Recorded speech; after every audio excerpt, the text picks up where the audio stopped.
माँ गंगा के पवित्र होने का वैज्ञानिक पक्ष यह है कि वह देवात्मा हिमालय की पर्वतीय चट्टानों में उपस्थित मिनरल्स व रास्ते में पड़ने वाले जड़ी बूटी औषधीय गुण युक्त पेड़ पौधे से मिलते मिलाते अपने में उन गुणों को समाहित कर लेती हैं तथा बाकी सभी नदियों और जल स्रोतों से ज़्यादा मात्रा में ऑक्सीजन में भी भरपूर होती हैं, जिससे यह सभी नदियों से ज़्यादा प्योर, मेडिसिनल और हीलिंग प्रॉपर्टीज से भरपूर होती हैं।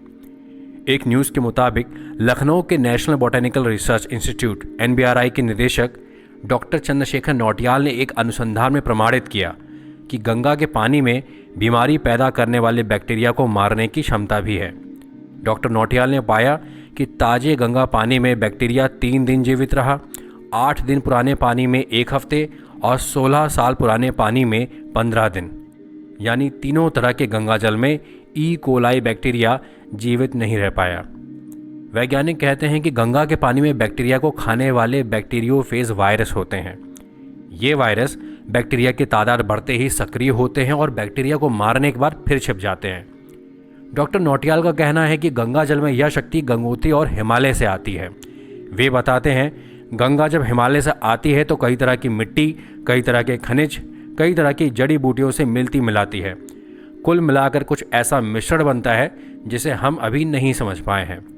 तो वहीं दूसरी ओर एक लंबे अरसे से गंगा पर शोध करने वाले IIT रुड़की में पर्यावरण विज्ञान के रिटायर्ड प्रोफेसर देवेंद्र स्वरूप भार्गव का तर्क है कि गंगोत्री से आने वाला अधिकांश जल हरिद्वार से नहरों में डाल दिया जाता है।